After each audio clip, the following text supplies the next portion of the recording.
Assalomu alaykum hurmatli YouTube ishqibozlari, musofirda yurgan aka-ukalar, qadrli obunachilar. Mana bugun navbatdagi darvozamizda ham ustanovka qilib bo'ldik. Bu darvozamizni Farg'ona viloyati Toshloq tumaniga olib kelib o'rnatdik.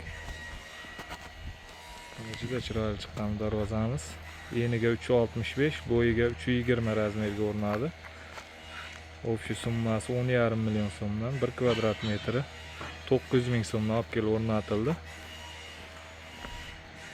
Mana juda chiroyli holda qirg'oqlari ham mana plotniy bo'lib chiroyli variantda o'rnadi.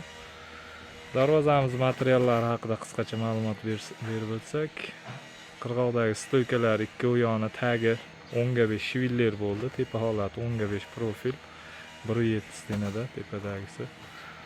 Qirg'oqlari tagi 10/5 shivillerda bo'ldi. Ichidagi profillari 6/4, 1.5 stenada, listlari 2lik listda bo'ldi. Tepalar lazer o'yilib, juda chiroyli holda o'rnadi. Listlari 2lik list. Profillar 1.5 stena va ichidagi 2/3 chaspaklari 1.5 stenada bo'ldi. Kraskalariga kelsa, kraskalar Devo kraska, o'sha mokra asfalt rangda, xudo xohlasa ancha yil xizmat qiladigan.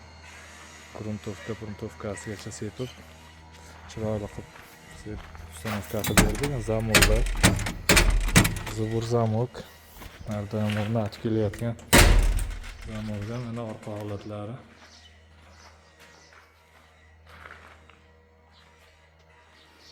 Orqalari ham tekis, plotniy bo'lib.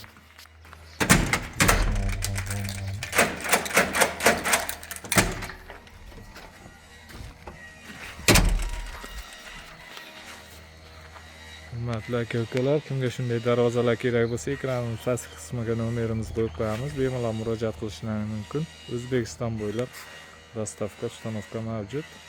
Hamda kanalimizga yangi bo'lsalaring, obuna bo'lib, like tugmachasini bosib, videomiz keng tarqalishiga hissa qo'shasizlar degan umiddamiz. Xudo xohlasa doim kuzatib boringlar. Keyingi videolarimizda ham o'rnatish, kraska sepish jarayonlarini qo'yib borishga harakat qilamiz. Doim sog' bo'linglar, salomat bo'linglar.